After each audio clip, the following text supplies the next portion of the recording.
কিছু একটা ক্রেজি খাইতাছি ভাই। তো বেসিক্যালি ডিসকনের অনেক বেশি অ্যাড দেখতেছি। এই ধরনের একটা আইসক্রিম আছে। আইসক্রিম লাভার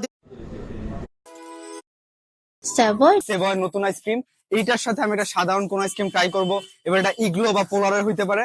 দেন আমি বলবো আসলে কি 100 টাকায় অর্থিত নাকি বেসিক যে আইসক্রিমটা আমরা খাই কোনের সেইটা। So let's try it. তো 100 টাকা দিয়ে আমরা স্যাভয়ের আইসক্রিমটা নিলাম। এটা হচ্ছে বাইরের আউটলুক, আর ভিতরের আউটলুকটা হচ্ছে এইরকম। সো চ্যালেঞ্জের ফার্স্ট স্টেপ আমরা হচ্ছে সেভয়ের ডিসকন ট্রাই করব। ভাই উপরের লেয়ারটা হচ্ছে পুরো ডার্ক চকলেট। এটার দামই তো আছে ভাই 40-50 টাকা। আর ভিতরে আই থিঙ্ক কফির লেয়ার দিছে এটা। একদম ভিতরে চকলেটে ভরা,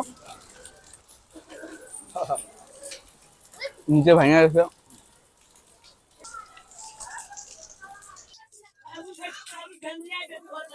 কিছু একটা ক্রেজি খাইতাছি ভাই। 100 টাকা একটা ক্রেজি জিনিস খাইতাছি। Best try the polar. 60 টাকা দিয়ে আমরা পোলারের আইসক্রিমটা নিলাম।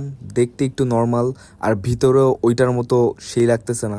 তো আমাদের রাউন্ড 2, এখন আমরা বেসিক পোলার আইসক্রিম ট্রাই করা বলবো। ওটার ভাই উপরে ডার্ক চকলেটের এত মোটা লেয়ার ছিল, আর এইটা একদমই পাতলা। আর লোকাল ভাই, এটা ওইরকম ডার্ক চকলেট লেভেলের না, বাট এটা যেই আইসক্রিমের টেস্টটা এটা একটু ভালো, আর বাদামের জন্য ভালোই লাগতেছে। এইটার সাথে যদি আমি ওইটার কম্পেয়ার করি তাহলে অবভিয়াসলি ভাই ওইটা বেস্ট। আর আমি যদি বলি আইসক্রিমের কথা, তাহলে এইটার আইসক্রিমটা ভালো, বাট ওইটার বাকি সব কিছু বেটার। আর এটার নিচের পার্টটা যদি আমি আপনাকে আগে একটু দেখাই, তাহলে নিচের পার্টে খুবই কম চকলেট ইউজ করছে।